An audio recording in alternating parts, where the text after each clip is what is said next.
नमस्कार स्टूडेंट्स। हिंदी में हम 6 चैप्टर करेंगे अभी, न्यू चैप्टर जिसका नाम है मेरी बीमारी श्यामा ने ली। इसके लेखक है हरिवंश राय बच्चन, यानी कि जो हमारे महानायक अमिताभ बच्चन है उसके पिताजी। उनका जन्म हुआ था 1907 में और उनकी मृत्यु हुई थी 2003 में। थोड़ा हम लेखक के बारे में जानेंगे। हिंदी साहित्य में हरिवंश राय बच्चन का नाम उनकी एकमात्र कृति से अमर हो गया। हालांकि विपुल मात्रा में साहित्य सर्जन किया है। छायावादोत्तर काल के कवियों में बच्चन एक विशिष्ट सर्जक रहे हैं। इलाहाबाद विश्वविद्यालय के अंग्रेजी के प्राध्यापक के रूप में, तत्पश्चात दिल्ली में सरकारी सेवा, आकाशवाणी और 2-1 अन्य स्थलों पर आपने सेवाएं दी हैं। मतलब हिंदी साहित्य में हरिवंश राय बच्चन का नाम बहुत ही अच्छे से है। मतलब उन्होंने कविताओं की रचना की है, बहुत ही लेख लिखे हैं और ख़ास करके उनके जो हिंदी की कविताएं हैं वो बहुत ही प्रसिद्ध थी। भारत के एक विशिष्ट कवि के रूप में राष्ट्रपति जी ने उन्हें राज्यसभा का सदस्य मनोनीत किया था। प्रारंभिक नौकरी पायोनियर प्रेस में की थी। मधुशाला के कवि के रूप में बच्चन जी को इतनी शोहरत मिली कि उनकी मधुशाला का सभा सम्मेलनों, कवि गोष्ठी आदि में वर्णन होता था। ऐसे उन्होंने जो मधुशाला नाम की जो पोएट लिखी थी वो बहुत ही फेमस हो गई थी, जिसकी वजह से हर जगह उनको याद किया जाता था। अभी हम थोड़ा इस पाठ के बारे में, गद्य के बारे में जानेंगे कि इस गद्य में क्या है। प्रस्तुत आत्मकथांश, मतलब इन्होंने जो हरिवंश राय बच्चन ने अपनी आत्मकथा लिखी थी ना, उसमें से थोड़ा अंश लिया गया है। श्यामा की बीमारी का दर्दनाक और कारुण्य सभर निरूपण मिलता है, तो दूसरी ओर कवि की भावुकता और संवेदनशीलता का प्रगटीकरण मिलता है। क्या भूलूं क्या याद करूं श्री हरिवंश राय बच्चन की आत्मकथा है। हिंदी के इस सुप्रसिद्ध कवि ने अपने संस्मरण बड़े ही रोचक ढंग से आलेखित किए हैं। कवि अपने जीवन की घटनाओं के साथ उस युग का चित्र भी दे देता है। प्रस्तुत अंश क्या भूलूं क्या याद करूं से लिया गया है। मतलब उनकी आत्मकथा थी जिसका नाम था क्या भूलूं क्या याद करूं, उनकी पुस्तक का नाम था। इसमें से ये अंश लिया गया है और इसका शीर्षक है मेरी बीमारी श्यामा ने ली। विषय वस्तु का भी निर्देशन किया गया है। हरिवंश राय ने अपनी जो आत्मकथा लिखी थी उसमें से ही ये अंश लिया गया है और बहुत ही अच्छे से उन्होंने इसमें अपने जीवन का वर्णन किया है। तो हम आगे पढ़ेंगे। अब हम लेसन स्टार्ट करते हैं। मैं अपनी बीमारी को दुलराने वालों में से न था। दुलराना मतलब प्यार करना। ऐसे अगर कोई बीमार होता है तो किसी को बहुत पसंद होता है कि अच्छा हुआ मैं बीमार हुआ, मुझे आराम करने को मिलेगा, मेरे सब पूछेंगे मेरे बारे में, सब मुझे मिलने आएंगे। तो ये हरिवंश राय क्या कहते हैं कि मैं ऐसे लोगों में से नहीं था। सच कहूँ तो मैं अपनी बीमारी के प्रति प्रायः निर्भय था। मतलब निर्भय यानी कि डर नहीं लगता था। उन्हें जो बीमारी हुई थी उस बीमारी का उन्हें बिल्कुल डर नहीं लगता था।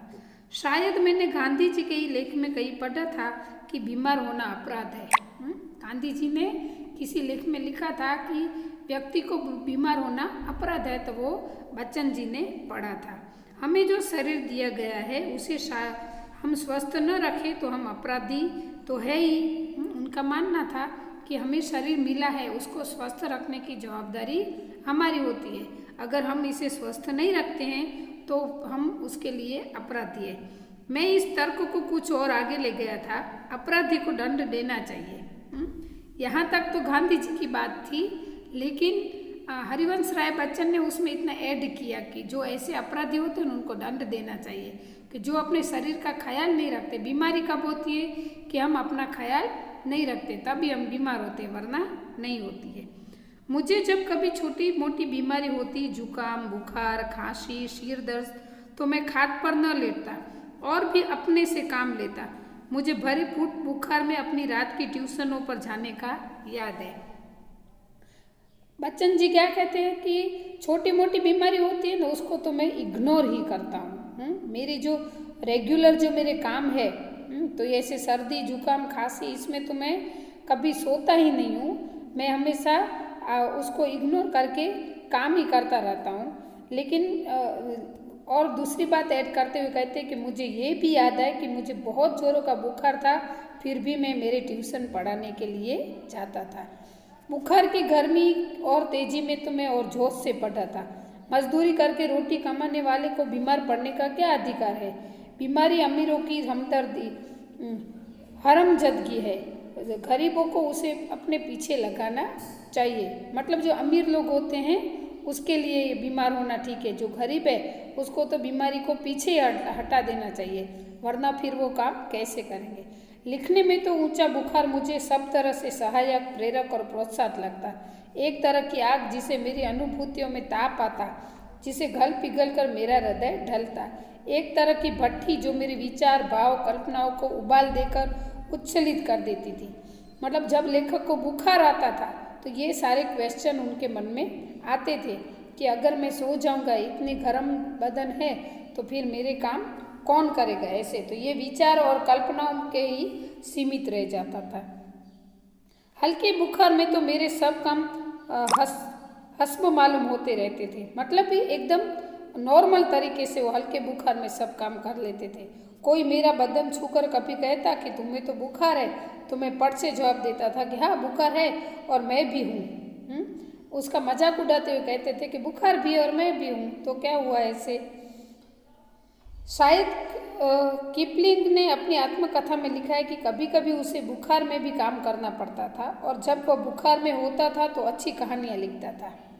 ये दूसरे लेखक है जिसका नाम है किपलिंग। तो उन्होंने अपनी कहानी में लिखा था कि बुखार में काम करना तो मुझसे तो बहुत ही अच्छा काम होता था जब मैं बीमार होता था और काम करता था तब। बुखार में कम लिखने की मुझे याद नहीं वह कैसा बन पड़ा, इसका निर्णय मैं न देना चाहूँगा।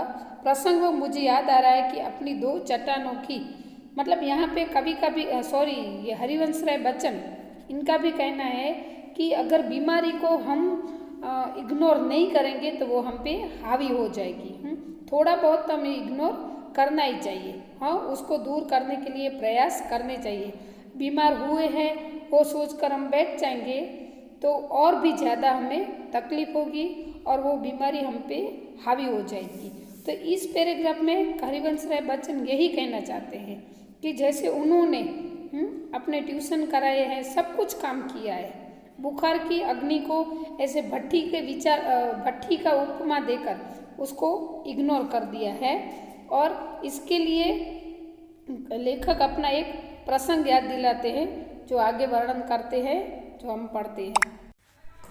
बच्चन जी कहते हैं कि प्रसंगवश उन्हें याद आया कि उनकी जो दो चट्टाने की दो सबसे बड़ी कविताएं थी, कविताएं सांतरम के नोबेल पुरस्कार ठुकरा देने पर, और दो चट्टान अथवा तो सिसिफस बरक्स हनुमान मैंने प्लूरिसी में पढ़े पढ़े लिखी थी। प्लूरिसी यानी एक बीमारी है ये। तो ये दो कविताएं थी, दो चट्टान और सिसिफस बरक्स हनुमान, ये दोनों उन्होंने बीमारी में ही लिखी थी। बहरहाल जब मैं अपनी जवानी पर था, ये क्या कहते हैं लेखक, स्टूडेंट, प्लूरिसी यानी कि दांत की बीमारी, हाँ दांत दर्द होता है ऐसा। फिर भी उन्होंने ये दोनों अपनी कविताएं लिखी थी। बहरहाल जब मैं अपनी जवानी पर था, बीमारी मुझे पराजित न करती थी, मैं ही अपनी जिद से बीमारी को पराजित कर देता था। बुखार सुखार आखिर कितने दिन चलता। विश्राम तिवारी कहा करते थे, मार के पीछे भूत भागे। मैंने अपने प्रयोग से सिद्ध किया था, काम के पीछे बुखार भागे। क्या कहते थे, जब मैं यंग था तब तो ऐसी बीमारियों को मैंने हमेशा पीछे ही रखा है। एक जो विश्राम तिवारी ने क्या कहा था कि मार के पीछे भूत भागे, अगर मारेंगे तो भूत भी भाग जाएगा। तो उसका उल्टा करके बच्चन जी ने क्या कहा था प्रयोग में कि काम के पीछे बुखार भागे, अगर काम होगा तो बुखार भी भाग जाएगा। हाँ, हम काम को छोड़ेंगे नहीं तो। यह बुखार मामूली न था, इसका संबंध उस तूफान से था जो पिछले 9 महीनों से मुझे झकझोर रहा था और जो शांत होने से पूर्व सबसे अधिक विध्वंसक झटका मुझको दे गया था। अभी जो लेखक को बुखार हुआ था वो नॉर्मल बुखार नहीं था। उनको झकझोर दिया, झकझोरना मतलब हिला देना, जो लास्ट 9th मंथ से उनको बुखार था। तो ये विध्वंसक मतलब कि वो बहुत गंभीर तरीके का था। ऐसे स्कूल बंद था, ट्यूशनों पर मैं जाता था, उनकी आमदनी की मुझे ज़रूरत थी। किताबों की बिक्री अभी नियमित नहीं थी, कर्ज सिर पर चढ़े थे। बुखार उस दिन चला, 10 दिन चला, 20 दिन चला, महीने भर चला, 2 महीने चला, जुलाई आ गई। अब बुखार के साथ ट्यूशन पर ही जाना होता, दिन भर स्कूल में पढ़ाना भी पड़ता।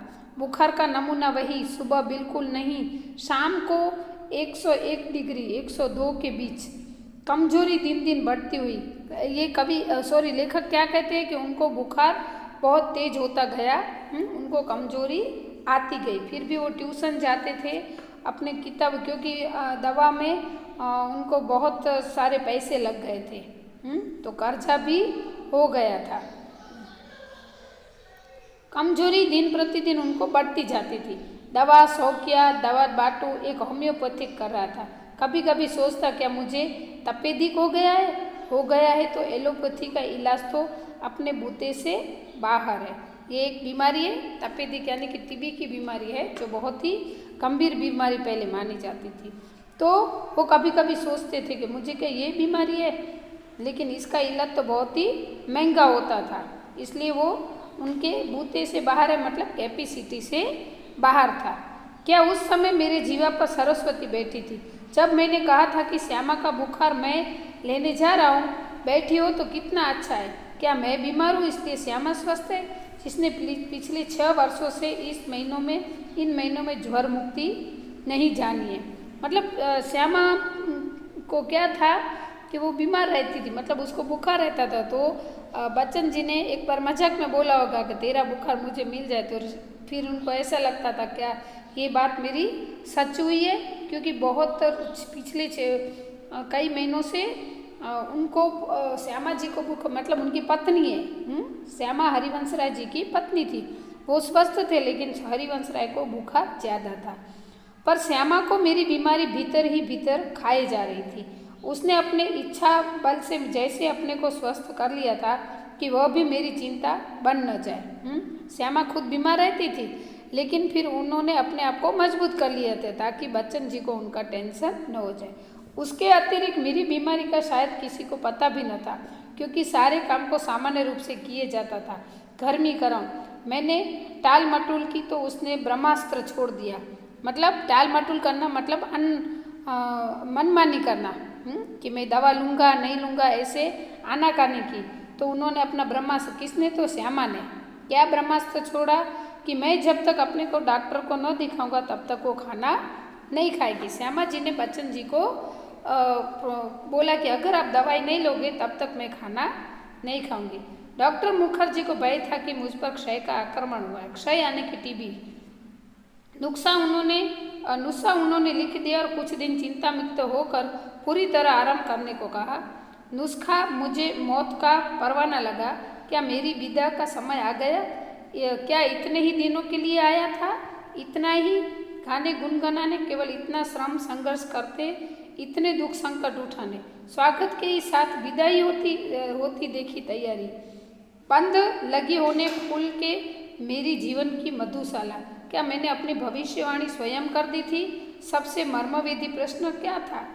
प्रश्न था कि क्या श्यामा के भाग्य में वैधव्य भी लिखा है?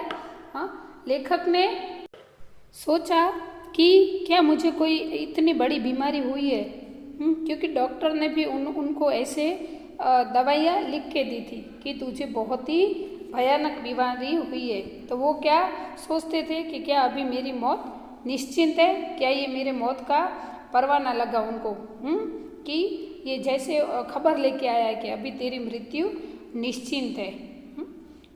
तो उनको ऐसा लगता है कि क्या बस मेरी इतनी जिंदगी थी? क्या इतने दिन तक मैं गाने गुनगुना सकता हूँ? क्या अभी मेरी स्वागत जैसे अभी अभी हुआ है, लेकिन अभी क्या मेरी विदा हो जाएगी? ये सब बातें उनके दिमाग में घूमने लगी, क्योंकि पहले के ज़माने में टीबी यानी कि बहुत ही गंभीर बीमारी होती थी। उसमें जो जिसको बीमार होते थे ना, उसकी मृत्यु हो जाती थी।